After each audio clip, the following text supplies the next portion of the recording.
And we are back, Yes. Finally.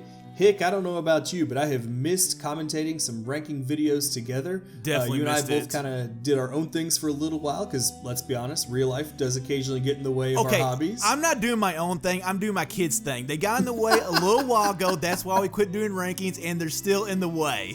Hey, but I'm excited to get back to it, and Breath of the Wild Agreed. introduced the concept of shrines, which was a massive departure from the traditional Zelda formula, and these shrine quests, to unlock a lot of them, were, in my opinion, one of the best parts of Breath of the Wild.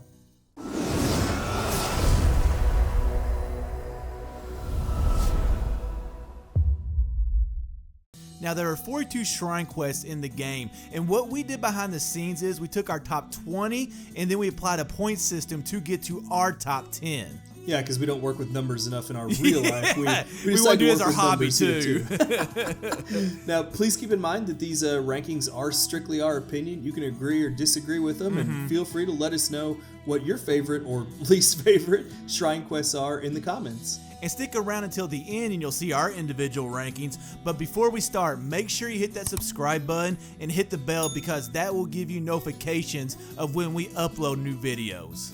And if you check out the description for this video, you'll also see links to our Discord channel and our Patreon. It's account. Patreon and Discord server. You almost got it right there, Red. Almost. Hey, I can't pronounce any of these words. It's okay. But anyways, this is our Breath of the Wild top 10 shrine quest. This shrine quest is sort of like finding treasure on the beach, and I also loved it because it was just more relaxing. It really was, and the whole part of Hyrule around Lurelin Village, to me, was one of the most beautiful areas in the entire game, and an area that we didn't get to spend enough time in, so I really enjoyed doing a shrine quest in this area. Now, this quest took place at Palmyra Ruins. I think I'm saying that right. And it's close very enough. cool to get to use the camera, because Red and I didn't really use it a lot in the game. No. And those first two shards, very easy to find, but that third one was tough. It was tough, but I liked the idea of them putting it all the way out at the very tip of that peninsula. I thought it was just kind of cool to go all the way out there to find it. And then, like, when you finally get them all... Okay, first of all, I forgot that the letters on the shards actually glow at night. That's cool a very effect. cool addition. But then at the end, when you kind of kneel down to bring the shrines up, not a hard puzzle, but I thought it was a very cool puzzle.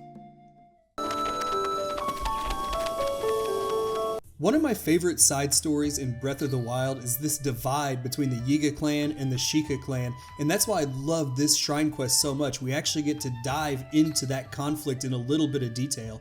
Now, even though it makes our top 10, I'm not really huge on this shrine quest. For me, I'm not a very patient guy, so when I have to wait around for like a certain time to do things and then follow a guy up a hill, don't really care for it too much. But as you said, the story with this shrine quest was pretty amazing. Yeah, to me, just finding out that Dorian the guard turned out to be a former member of the Yiga clan, and he left it when he met this love of his life. Yes. I thought that was just a really cool side story to go along with this quest. I mean, all the dude was doing was protecting his family, so I can kind of relate to that. Oh, and then definitely. the final fight, I mean, it was a really tough fight, so it kind of added to the excitement of the whole shrine quest. It really did, and I like if you fought that guy after you defeated Master Koga, he'll actually yell out, "For my fallen master," right before he attacks you. I thought that was a really neat touch. And last thing, this shrine quest was actually very dark. I'm actually not huge on fighting overworld bosses, but for a shrine quest, it's kind of a mix-up. If there was an overworld boss that I did like, it was the Hennick, so it made me enjoy this quest. I'm with you, and just in general, I think combat is one of the strongest parts of Breath of the Wild. Just the flexibility they give you for approaching every fight. It made combat so strong, so I loved quests, especially shrine quests, that combat was kind of the main focus. And I just loved using the paraglider and just going down doing like a skydive or whatever move it's called and just landing it on their belly. And then also the bones that were kind of around each Hennick's and at the beginning by that tablet were really cool looking. Now, I like that you mentioned landing on their belly. Just the Hinnox fights in general throughout the game I thought were a lot of fun.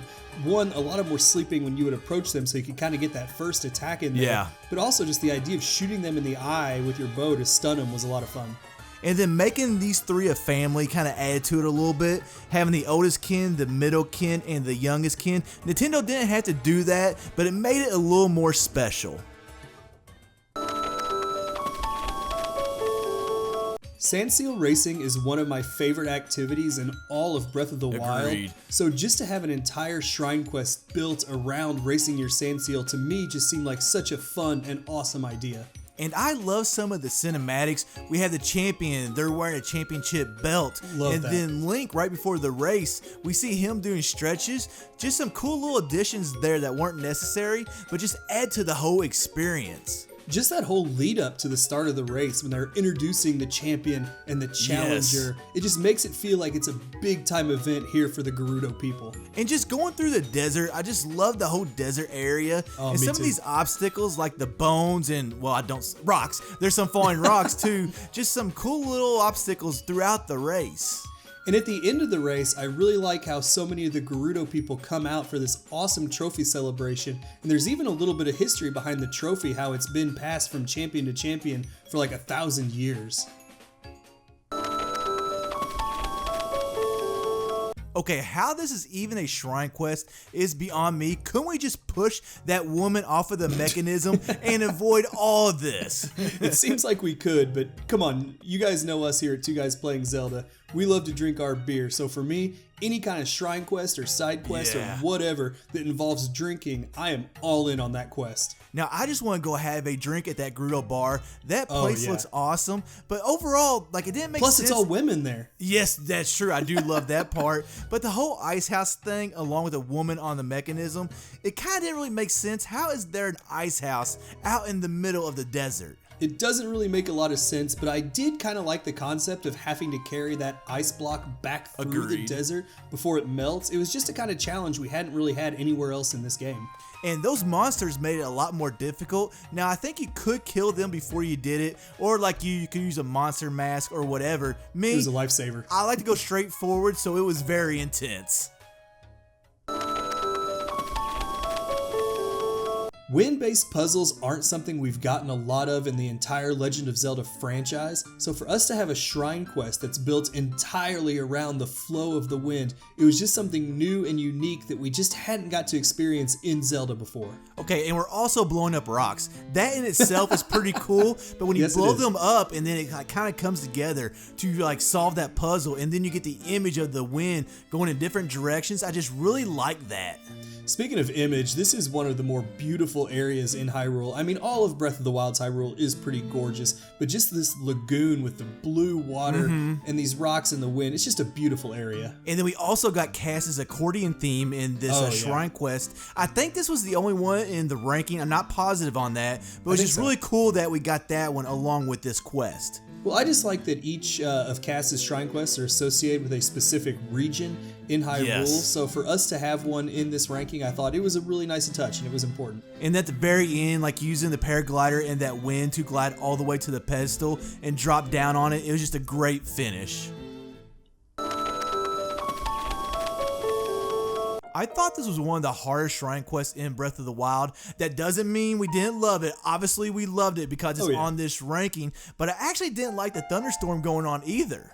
For me, the challenge is part of why it ended up ranking so high for me. I just really enjoyed the challenge of trying to get a few of these orbs up onto the plateau while at the same time avoiding being electrocuted by the thunderstorm going on all around you. Yeah, I know I'm sitting here bashing it, but like I said, obviously we loved it, but I hated using wooden weapons too. It's kind of like using a wooden driver in golf. It gets you nowhere, but how about stasis? We didn't use that rune a lot throughout the game, but I did love using it here. And for me, I really loved that even though this was a darker area with the thunderstorm going on, we had these bright colored orbs that really made it, that really stood out and popped in the middle of this dark thunderstorm. Now the purple orb, that one was very easy as it was just laying out in the open. So that one could have been a little tougher, but that orange and the red one, those were very difficult, but it made the puzzle and the shrine quest that much more fun.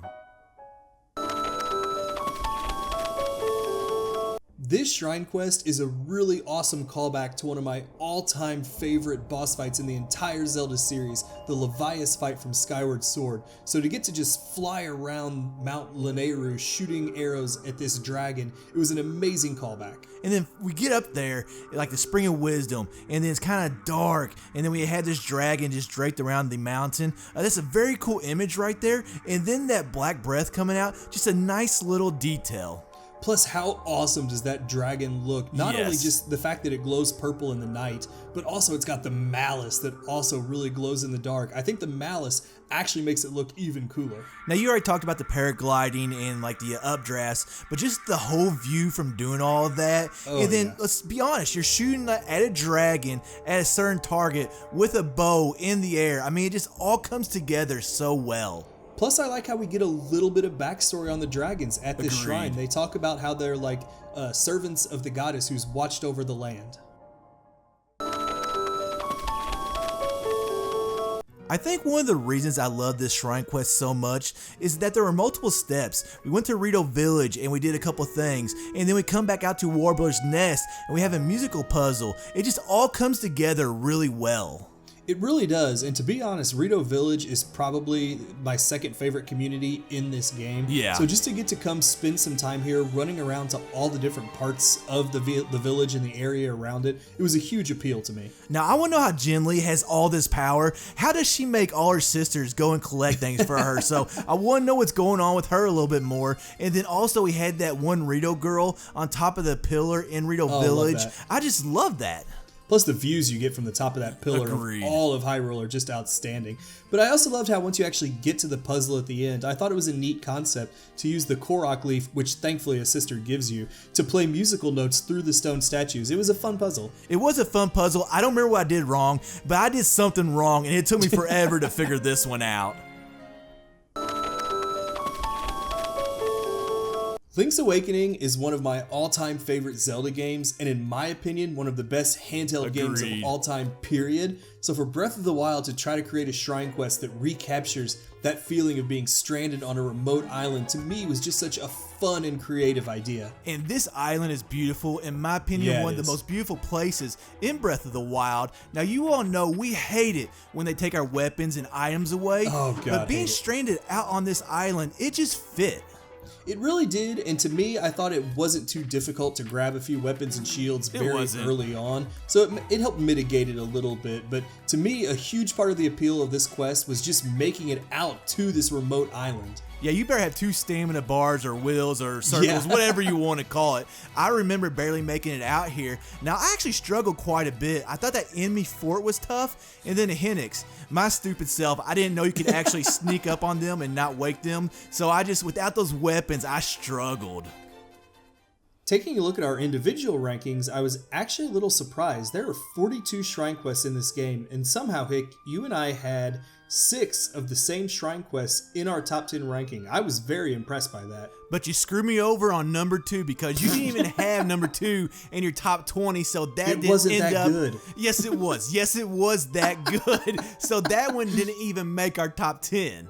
I will say though, there were a lot of instances where one of us would have a shrine quest like they're in like 8, 9, 10 range, and the other one would have it in the like 11, 12, 13 range, somewhere in there. And I know you guys can't see that because we've got our spreadsheets behind the scenes, but it definitely helped make for a pretty equitable ranking all in all.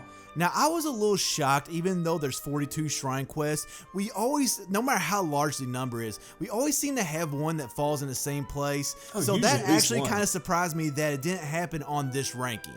Hey, that's the way it goes sometimes. So this has been our Breath of the Wild Shrine Quest ranking.